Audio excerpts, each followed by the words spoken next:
Witches, it's Luna. I'm here for another unboxing. And today we are doing Soul Cards 2, the companion deck to yesterday's unboxing, Soul Cards 1. And the fact that this one is named Soul Cards 1 says that they were probably done at the same time. I haven't looked at the copyright on this one yet, but we shall see. So this was yesterday's. Go check out that video. I will link it below or at the end of the video if you need to see it. And let me just do a comparison here. It's the same, no, almost the same description. This one says, Soul Cards 2, and this is Deborah Koff-Chapin is the artist. This set of 60 evocative images created by Deborah Koff-Chapin will speak directly to your soul.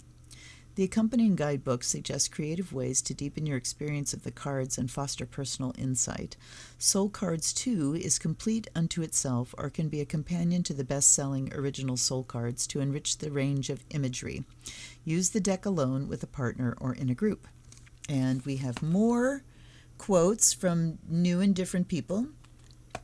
These cards are incredible. They are vessels of guidance through which people can allow insight from their interior to emerge into their conscious minds. And that's from Carolyn Mace, PhD. She is the author of Anatomy of the Spirit and Sacred Contact. She is or Sacred Contracts. She is a health medium. Like windows into our deepest self, these magnificent cards are an invitation to profound self-discovery. And that is Joan Borisenko, PhD, author of A Woman's Book of Life. These cards have an amazing spirit and presence within them. If you found the first set inspirational, this new collection will be even more so, reaching a new depth of power and resonance. And that's David Spangler, author of Blessing and the Call. Deborah Koff-Chapin has created powerful evocative images to awaken and guide the soul's journey. If it is as if one is receiving news from the universe, visual maps to once and future times. And that's Jean Houston, author of A Mythic Life and Search for the Beloved, and widow of Joseph Campbell. I'm not sure if Jean Houston is still alive. Okay. Let's jump in. Same exact packaging and box as the other one, so it's kind of flimsy. And I noticed on this deck, after I shot the unboxing, there's a note inside that said the box is meant for framing your cards, but you would have to have like the whole deck in there, you know, to hold it up and actually frame it. So I'm not sure how practical that is. I can tell you I wouldn't be using it that way. And this same thing, we've got this origami-ish sort of not too sturdy box. So again, I'm faced with a decision. I may like take these apart and flatten them out and put them where the other boxes are stored. Because, you know, I have never been one to, you know, keep the box because they'll be worth more money someday. But then again, you know, my kids are going to inherit this collection and who knows what they might want. So I'm still on the fence. Soul Cards 2, Deborah Koff-Chapin, same thing on the back. Yes. And then we have this kind of just a flap for the box, so it just sort of stays open. And then, all right. So what this is, these are the same quotes as were on the back, but there's only 3 of them, and the 4th one is on the side. Soul Cards 2. So, you know, the thing that I'm noticing, and probably why the first one says Soul Cards 1, is it's a later edition, and by then she was publishing Soul Cards 2, so they just added the 1 to it. This is copyright 2000, reprinted 2004. The other ones were copyright like way back, I think into the early 90s. So there was a gap between them, and I'm sure those weren't called Soul Cards 1 at the beginning. But they are now, neither here nor there. I got to tell you guys, I am low energy today. I have hit kind of a little level of burnout with the effort that it took this week to get some items up for sale on Facebook Marketplace. They are there. 3 of them sold overnight. I got them up yesterday. They're selling already. So yeah. That's all I'm going to say about that. Backs are the same as the other backs, just a different color. And again, the size of this deck. So here we go. When I'm holding a deck, I want to be able to hold it like this and and look through using my thumb like this. These cards are too wide. It's very difficult to do that with this deck because the plastic coating also makes them kind of stick to themselves. But let's look at the images. And as with the other deck, there are no card meanings at all. She just talks about using, oh, this is something I didn't notice in the other book because I got to the back and went, oh, this is ordering stuff, and I didn't look further, but she actually has them numbered from 61 through 120. So there are 60 cards, and I'm assuming that the other book also has this in the back. So there are numbers to the cards, just in case you wanted to know. Imagine the difficulty of putting them in order, having to look at that image, find the number, find the card. Yeah, why would you want to do that? It's not like you have to look them up, so why would you need to do that? All right, here we go. And if you watched the video yesterday, see if you can recall, a lot of those images were very dark. Right away, this one is giving me a lighter vibe. I mean, look at this person coming. They've got kind of the halo vibe around them, and they're depositing something, either depositing or taking. That would be up to your interpretation in the moment. This beautiful blossoming thing from someone else. It's like, is this person reaching for it, or have they just put it there? Interesting. Jazz hands. So that could either be, oh, what an amazing thing, or it could be stop. You know? What do I see here? I see one eye looking out at me. I see a very stern look, kind of looking into me, but then there's this light where the other eye would be. I don't know about that one. We've got somebody kind of crunched up, and autumn leaves. Is she sleeping? Is she cringing? I do not know. And then we've got somebody, you could say, you know, they've fallen on their back, but they're looking very peaceful. And they've got a hand up. And they're, right away, these are feeling less graspable than the other one. All right, so there's an eye coming out of a mouth, speaking your vision. That feels very meditative, very internal.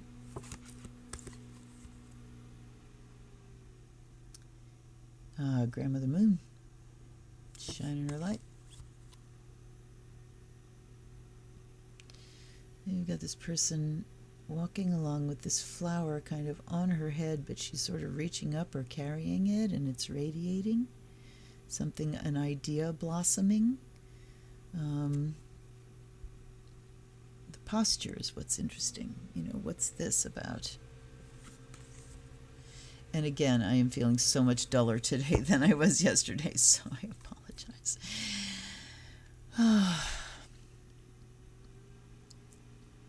This person feels like they're reaching out for help. I mean, this almost looks like between a rock and a hard place. Or it could be water. I don't know. I'm saying I don't know a lot with this one.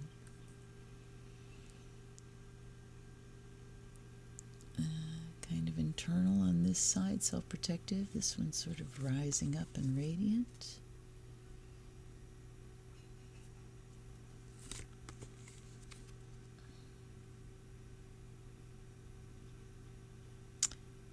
Is that an inner child? Is it like a demon on your shoulder? Is it inner woundedness?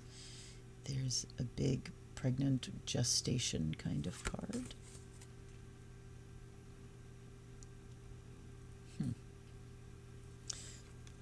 That looks like a hand. That doesn't. These just look like trees. That looks like a yoni. We got a branch here.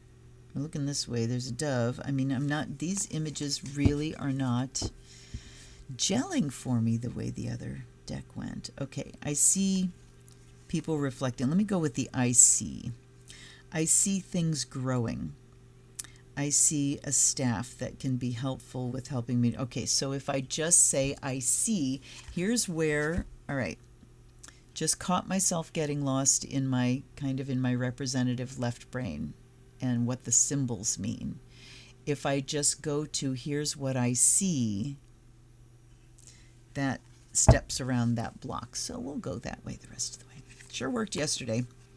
Okay, so I see a face in the water. I see a face in the sky. They're not really reflecting each other. They're opposing each other.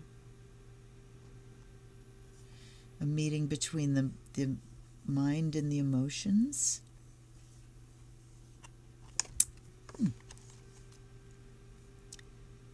I see a lot of leafy veins. I see someone with a kind of astonished expression. What's this? I see a saint. I see a mystic. I see a true reflection. I see joining,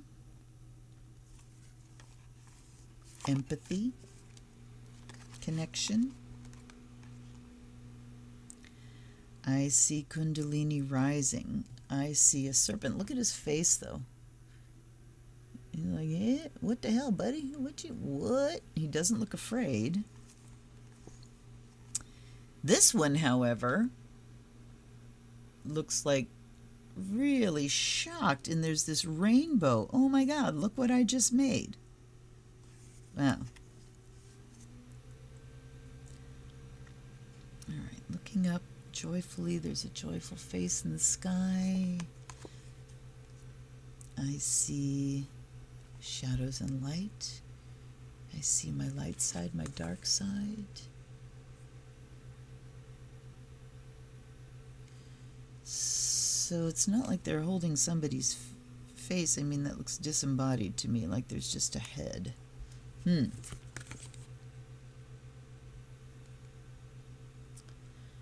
I see. What the hell do I see? I don't know. Flames. Tell me how you feel about this. Did you watch yesterday's unboxing? How did you, what sense did you get? And is this different? Is your sense of this deck a little different?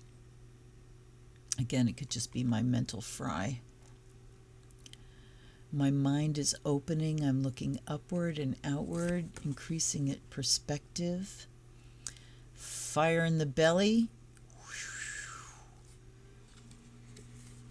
Passion. More passion. This almost looks like a bird's head, but it isn't really. But I see a heart shape. I see things falling down on me. I see I don't know, being discovered, being kind of, I don't know.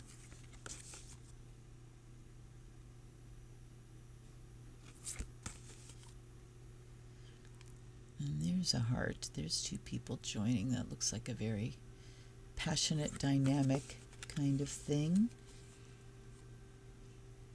Look at this long-ass arm. What is going on there, darling? Okay, so she got long-ass arms, and then there's a child down here with looks like crystals popping out of his head. Raising a child? Nurturing a child? I don't know. Ooh, there's a screaming mouth in a spiral with this. There was one like that in the other deck, too. So there are some similarities. I mean, how many images are you going to come up with like this when they're not very specifically structured?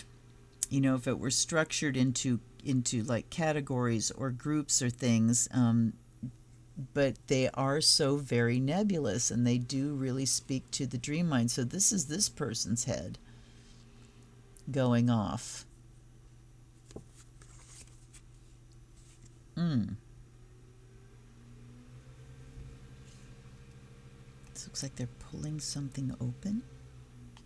I don't know. a flaming brand, and we've got some wings. And another screaming mouth with kind of a spiral and some mountains. So how many of these do we need? I mean, imagine getting both of those in a reading. So I guess when you've got duplicates like this, it can definitely serve to, reiterate and, oh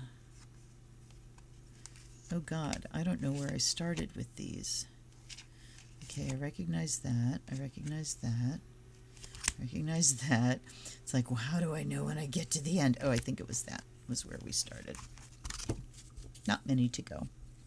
So another screaming face. Something kind of blossoming from the third eye.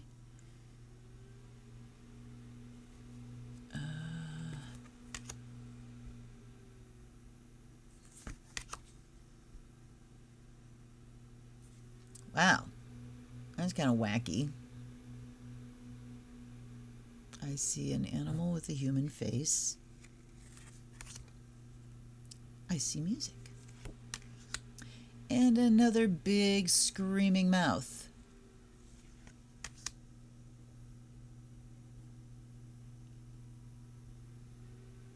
That looks like harumph.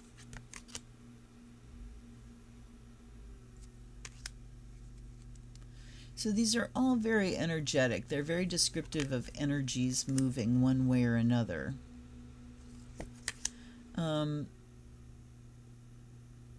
Which can make it a little difficult to dial in on concrete details.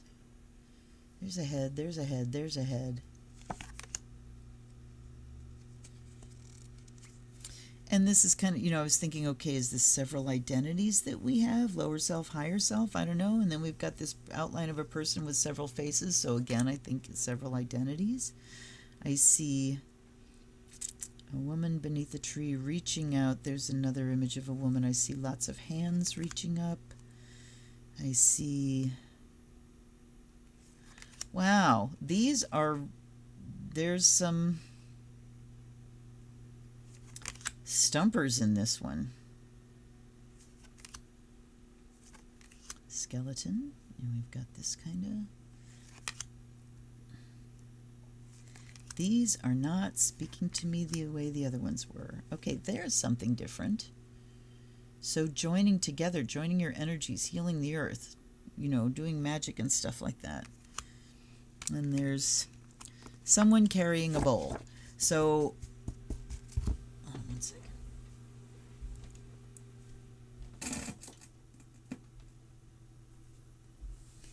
Thank you. My speaker started to buzz. Cannot put up with that today. All right, let me light my little frag of charcoal. This is going to be interesting. I mean, they definitely spoke to me yesterday, but that was the other deck.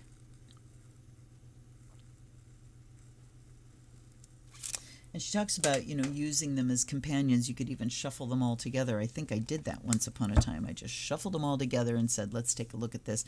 I think that this would be really beneficial to have a context to the question, to have a specific question, because the more specific the question, the more specific the answer. And when you're looking at these really nebulous cards and thinking, what do I need to know right now? How do we know specifically what in your life they're talking about? I would think if you're dealing with just big emotional issues and neuroses and, things like that, it might work well. But again, I think that we need a context. So, and COVID is uppermost in my mind right now. Apologizing to people that are watching this years down the road, when hopefully we are beyond all of it. But for right now, we're in the thick. All right. Ancestors and allies, guides and guardians,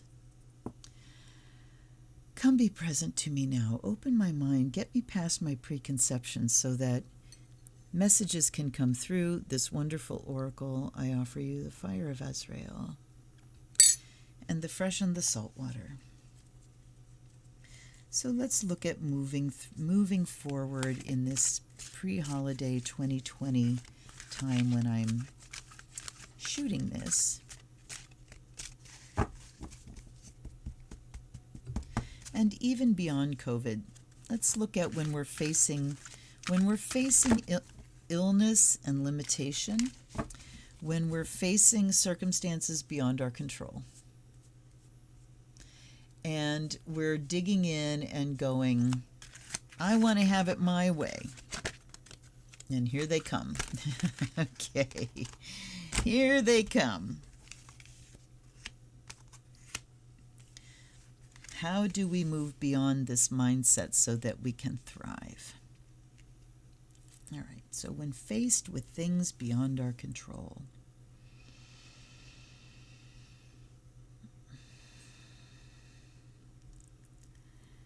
I see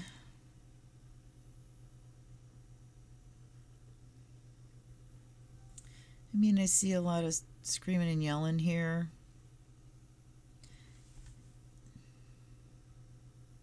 And I will tell you, my anxiety's been high today. So I have had to take my rescue meds, which sometimes can make me go psychically a little blind. But this isn't so much about psychic as just intuitive and being able to, look at symbols and interpret them.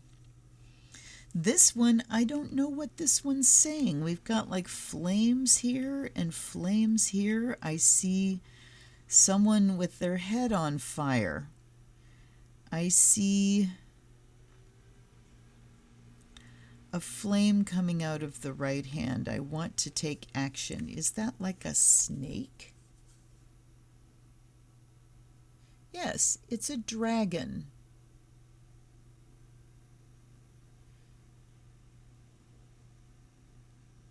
But that's just sort of like flamey.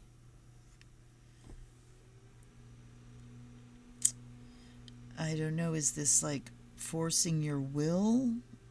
I don't understand it. Then we have her. I see someone with a bowl full of liquid. I see her carrying it to share nourishment or share a libation with someone. It kind of looks like it's ready to spill. Sorry, looking for my slippers. My feet are cold. They're downstairs. Fuck. Okay. Cold feet. That's the way it is. I see a hole in the sky with a lot of sharp red things coming out. I see agony over the mountains. I see somebody making music. I see somebody finding joy from making music and the energy swirling around that. Boy, you guys, I gotta say, this one is not talking to me at all. I don't know what that's saying. I don't know what that means to me. Looking to the left, looking to the emotional side, there's a dragon coming out of my hand. The things that I make and do are dragony. That almost looks like an eye, but again, I am not getting it. I want to reach for a book. I want to know what the author was trying to say here. Oh, we have another upside down one. Somebody's very intensely looking at what they've got in their hands, and we've got leaf veins. Is there something getting created here? And I'm like, oh, what is this? Hold on a second. Getting out the other deck, because I want to do a little bit of a comparison here. All right. Same question. Did I put this deck over the Fire of Azrael here? Did I do this? I don't remember. Oh my God. All right. Reset. because I'm not getting anywhere. By all means, if you saw like, oh, there's a huge message coming out of there, put it down below. I'm not seeing it. And here's the other set. So I'm going to ask for one, and I'm going to shuffle and cut each deck here.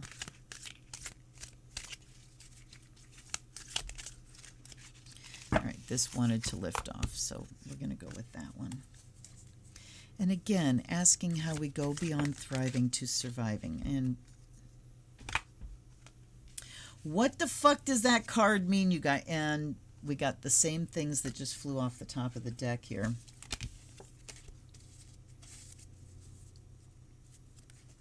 I mean, I guess I'll leave these three out since they really are determined.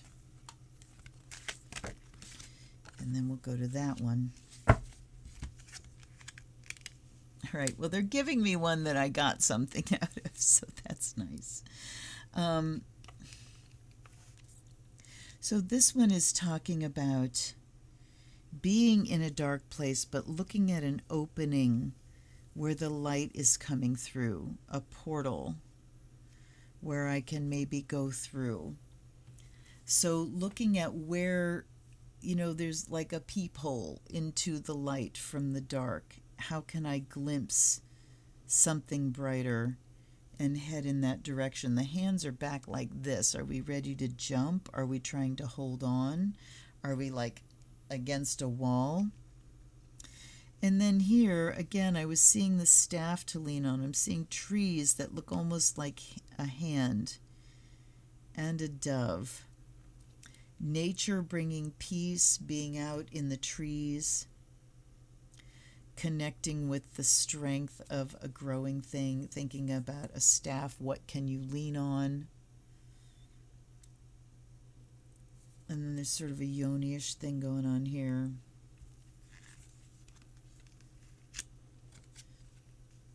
That one talking about the deep roots of what is troubling you. And this one, the three-headed person.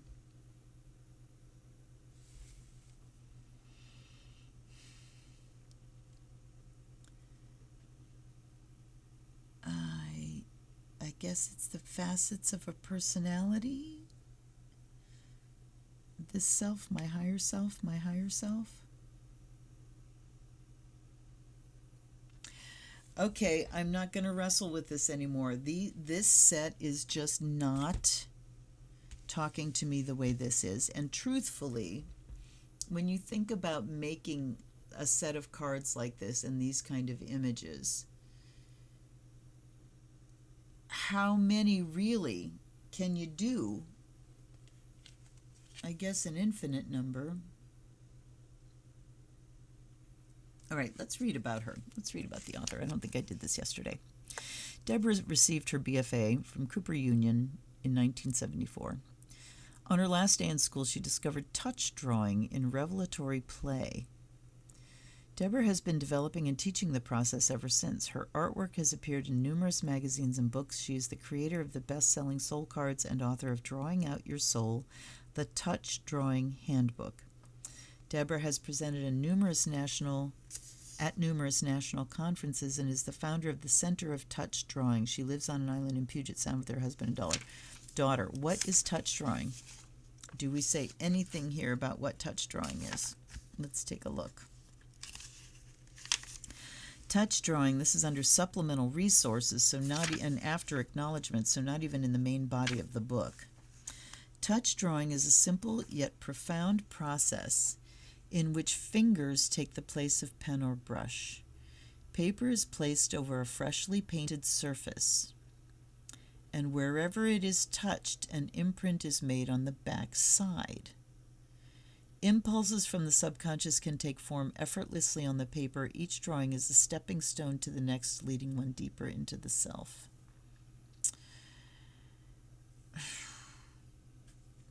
Touch drawing. I mean, is that how these were created? I don't think so. I don't think it can be. All right. The genesis of soul cards. Let's go here since I'm not getting a reading out of this. While growing up, I held being an artist as the highest ideal. By living close to the heart of creation, the artist lifted the veil between the world and its source. From early on, I felt a deep calling to play this role in human community. My years at art school in New York City exposed me to the minimalist abstract painting popular at the time. Through this meditative form of painting, my connection to the creative process developed. However, toward my last year, my soul began to call out for a more direct and personal form of expression. Once again, I found myself doodling some little faces on a page. I wrote, "What's wrong with drawing a human face?" and tucked it away as if it were a dirty drawing. My hunger for a more natural form of expression remained. On the very last day of my last year in school, the seed of my yearning burst forth in a form of touch drawing. I was helping a friend clean an inked glass plate in the print shop. Before wiping off the ink, I playfully moved my hands on the paper towel as it lay on the inked plate. Upon lifting the towel, I saw an imprint on the other side where my hands had touched, lines coming directly from my fingertips. One of the first touch drawings.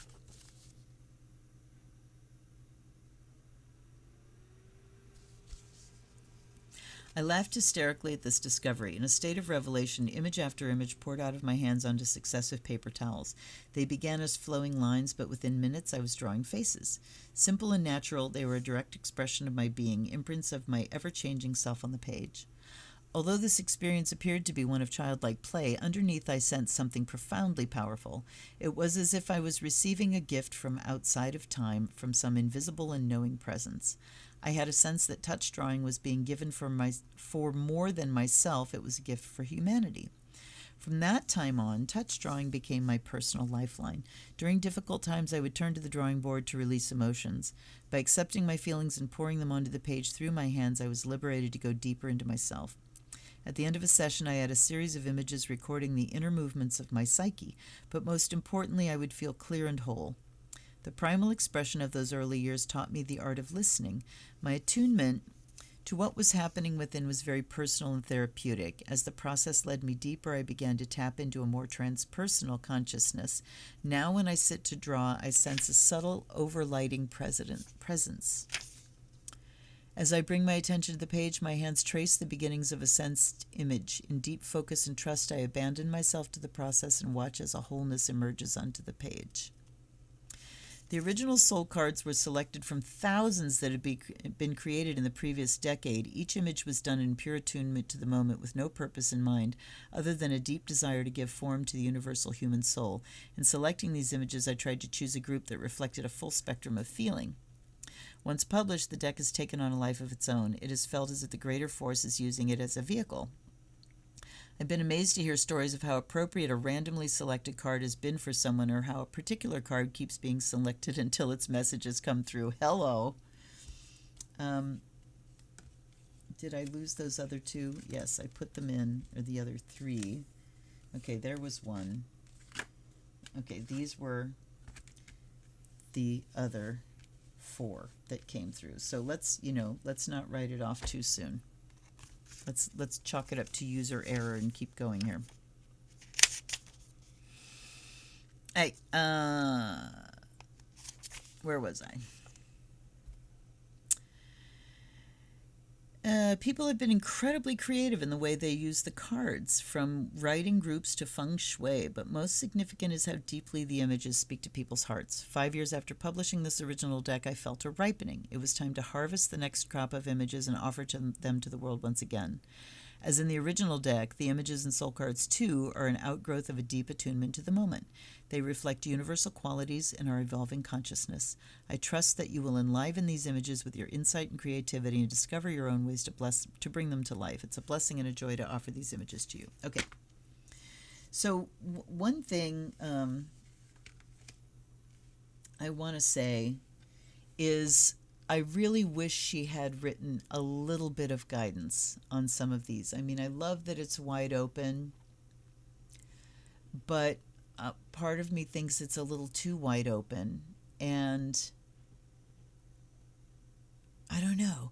What I'm reminded of is I went for a reading to someone once, and this person started off by telling me, and I told her I'm a reader too. she started off by telling me, how she was a reader that taught readers. You know, she was a cut above of them all. And so I went to her for a reading. And the reading did not touch on anything significant in my life. It was not very relatable at all. It was very generic. And at the end of it, which was like middle of it, you know, it wasn't like at the very end, it was like, and here's part of the reading, showed me a picture she'd drawn, and she said, okay, you know, this is a guide, you're supposed to look at him and get your own message from him. And I thought, how fucking lazy can you get as a reader? Someone's coming to you because they need you to channel that, because that's not the gift they have, because their mind is not open to those answers. They need you as the conduit, you know. And to say, oh, here's a picture, look at him, and he's going to give you a message, was just, to me, insulting, truly. So, you know, I mean, what do you guys see? I'm throwing this open to you because I just don't know. And like I said, I'm very brain fogged today, so I apologize profusely for that. And this should also let you know that readers have good days and bad days, on days and off days. And as you know, I've been having an off day for a few weeks now. So I really would like to hear what you're seeing in these images. I mean, allowing new facets to emerge, allowing new parts of your personality to emerge, new parts of your true face to emerge, maybe going beyond that outer personality. Letting your hands just kind of do the thing. I don't know. Scream into the void over the mountaintops and play an instrument. Yeah, that's how you do it. I'm sorry, you guys. I'm not going to wrestle with this anymore. I am so interested in your thoughts. So interested in your thoughts. And I appreciate your presence here. Please click like down there, because I sure would like more people to get to see my videos. I've been in a lull and not putting up the extra content that I usually do. And that's just the way it is. I've got to give my brain a little bit of a rest. You will still be getting daily content, but yeah, I'm a little dull. Anyhow, please consider donating below if you'd like to support my work. Please consider sending me a gift deck if you would like a reading on a video. And I'll be here for another unboxing tomorrow. I'm going to quit trying to put words together because it ain't working for me today. Let me know what you think of this deck. Subscribe if you haven't already. And I'm done. I can't do anymore. Thank you so much for being here. I'll see you tomorrow. This is ZenWitch. This is the fucking ZenWitch. I can't even talk. This is Luna. I like you guys. I really appreciate you being here.